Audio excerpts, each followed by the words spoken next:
How can you engage with live stream services as a family?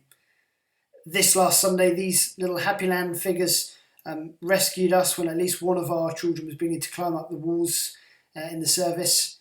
Here there's just a few thoughts as to how you might engage, particularly as a family, if you've got younger children with live stream services. Here's the first thought. Why not pray as you're waiting for the service to start, as that screen's up saying the service is about to begin? Pray together that you'd hear from God, that you'd see more how brilliant Jesus is and what a great thing it is to follow him. Pray together. Secondly, think of ways that you could join in. Why don't you get some musical instruments out so that children can be playing those as Chris and Sarah lead us in song worship. At the end of the prayers this coming Sunday, well, there'll be a response. Why not show your children what that response will be and help them to join in with that at the end of each prayer? Think of different ways for them to join in. Thirdly, do have Bibles open.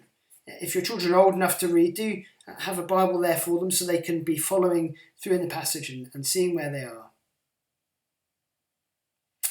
Fourthly, do make the most of these new adventure books that we're going to be putting together each week. There'll be more information coming out about these. These are going to particularly help children to engage with the sermon. For older children, there'll be 3 questions to answer.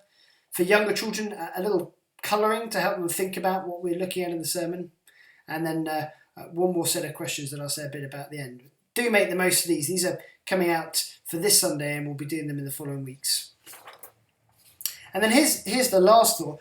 Do carry the conversation on afterwards. The last bit in these adventure books will have something for afterwards, some questions to talk about over lunch perhaps on Sunday. Why not come back to those questions again on Wednesday or Thursday when the service has felt a long time ago and remind yourselves what God's been teaching you. Well, there's just a few thoughts to engage in live stream services as a family. Pray together before you start. Think of ways that you might join in. Have Bibles open. Use the adventure books. And carry on the conversation afterwards. Perhaps think of others that you might be able to get in touch with and speak to about what you've been learning.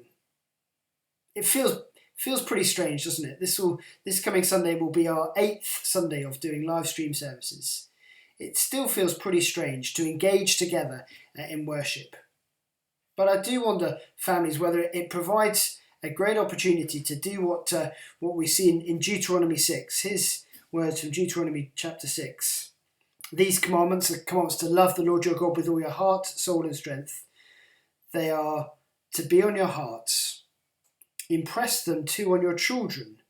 Talk about them when you sit at home, when you walk along the road, when you lie down and when you get up. See, the things we're looking at Sunday by Sunday, we're looking at it all together now, aren't we? Because families, we're sat together and there's a great chance for the conversation to go on, for truth to be impressed on hearts as you go for your daily walk, when you sit down at the beginning of the day together over breakfast. Do make the most of these opportunities